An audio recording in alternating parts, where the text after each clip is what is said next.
I will not forgive, she said. I will remember. I'm sorry, Angel asked her. I'm sorry. It'll be easier for you. No way, she pressed her lips together stubbornly. You can't forgive that. Never. Will you retaliate? He asked worriedly.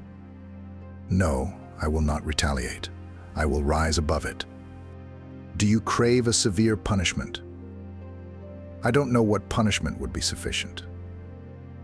Everyone has to pay for their decisions.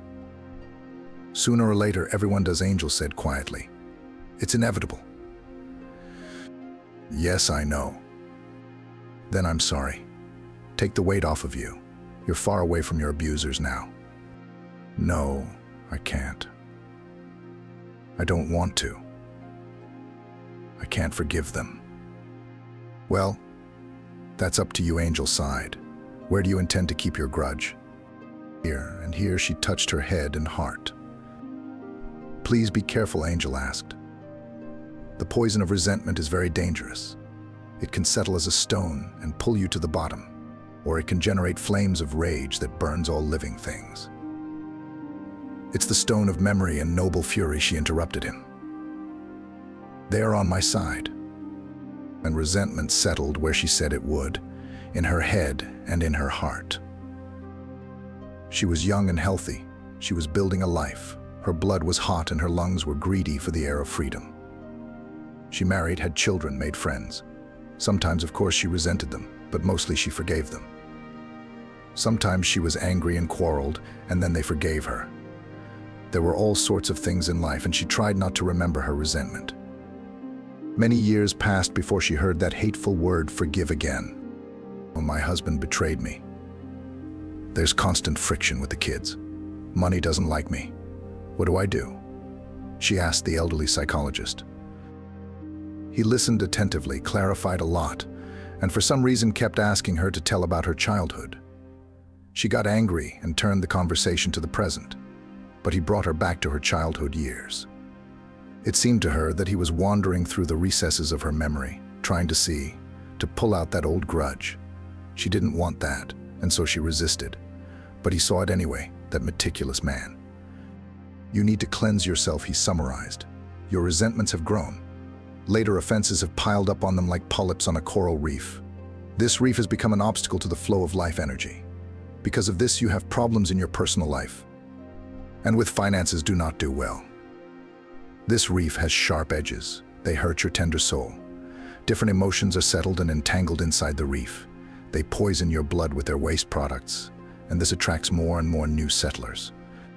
Yes, I feel something like that too, the woman nodded. Sometimes I get nervous, sometimes I get depressed, and sometimes I just want to kill everyone. Well, we must cleanse ourselves. How? Forgive that first. The most important defense, advised the psychologist. Without the foundation, and the reef will crumble. No way. The woman jumped up. It's just offense, because that's the way it was. I have a right to be offended. Do you want to be right or happy? Asked the psychologist. But the woman did not answer. She just got up and walked away, taking her coral reef with her. Some more years passed. The woman sat again at the appointment, now with the doctor. The doctor looked at the scans, leafed through the tests, frowned and chewed his lips. Doctor, why are you silent? She couldn't stand it. Do you have relatives? The doctor asked. My parents are dead. I'm divorced from my husband, but I have children and grandchildren. Why do you need my relatives? You see, you have a tumor right here, and the doctor showed on a skull scan where the tumor is. According to the tests, it's not a good tumor. That would explain your constant headaches, insomnia, and fatigue. The worst part is that the tumor tends to grow rapidly. It's getting bigger. That's the bad part. So I'm going to have surgery now? She asked, chilling with dreadful premonitions. No, and the doctor frowned even more. Here are your cardiograms for the last year. Your heart is very weak. It feels like it's being squeezed from all sides and can't work at full capacity. It might not survive the surgery. So we need to fix your heart first and then. He did not finish, and the woman realized that then may never come. Either her heart will fail or the tumor will crush her. By the way, your blood work isn't great either. Hemoglobin is low, leukocytes are high. I'll prescribe you medication, said the doctor, but you need to help yourself. You need to put your body in relative order and at the same time mentally prepare for the operation. How? Positive emotions, warm relationships, communication with relatives. Fall in love, after all. Flip through an album of photos, remember a happy childhood. The woman only grinned crookedly. Try to forgive everyone, especially parents, unexpectedly advised the doctor. It is very relieving to the soul. In my practice, there were cases when forgiveness worked wonders. Really? Ironically asked the woman. Imagine this. There are many supportive tools in medicine.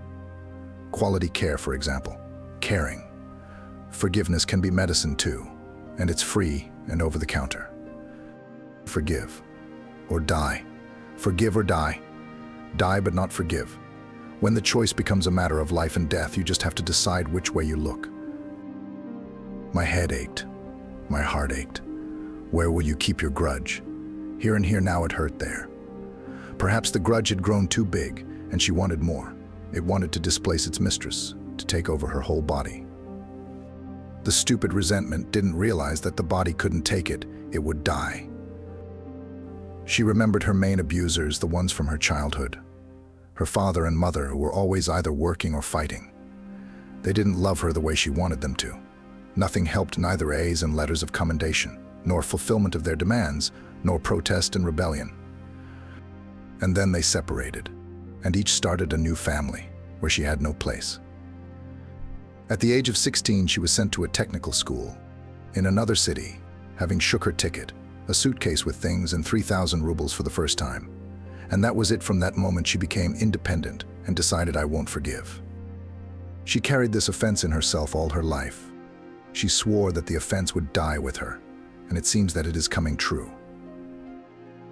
But she had children, grandchildren, and the widower Sergei Stepanich from work, who tried ineptly to look after her, and she did not want to die.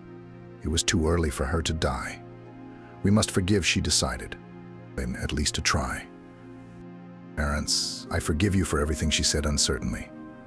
The words sounded pathetic and unconvincing. Then she took a paper and a pencil and wrote, Dear parents. Dear parents, I'm not angry anymore.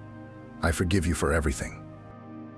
Her mouth felt bitter, her heart squeezed, and her head ached even more.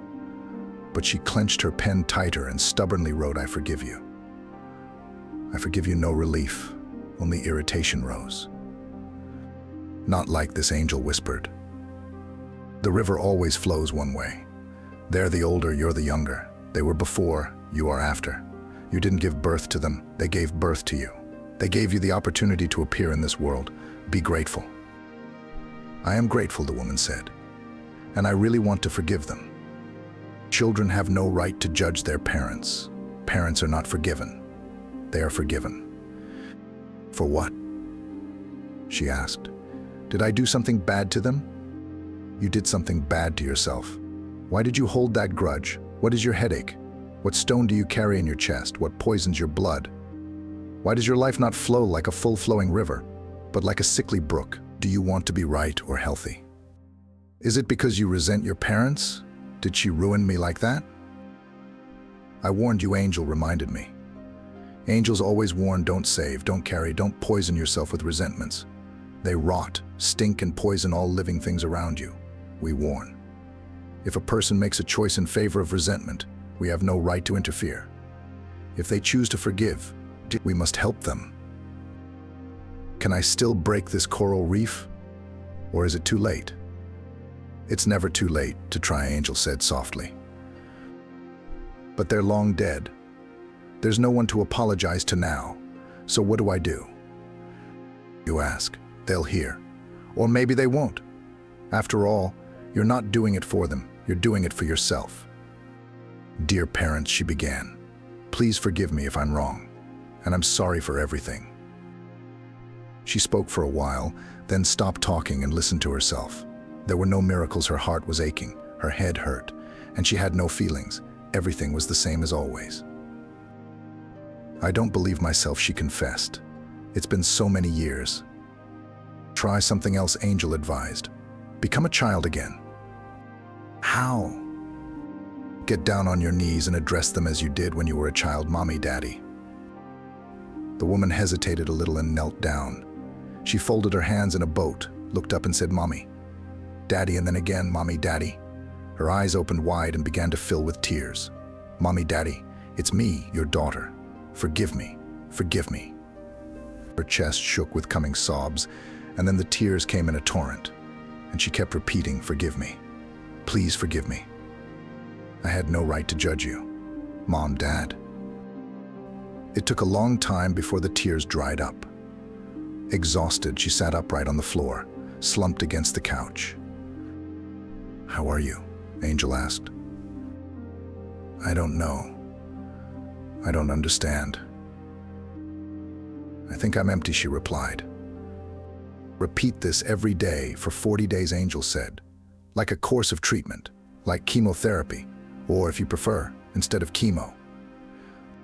Yes, 40 days. I'll do it. Something in my chest throbbed and tingled and rolled over in hot waves. Maybe it was reef debris. And for the first time in a long time, I didn't have a headache.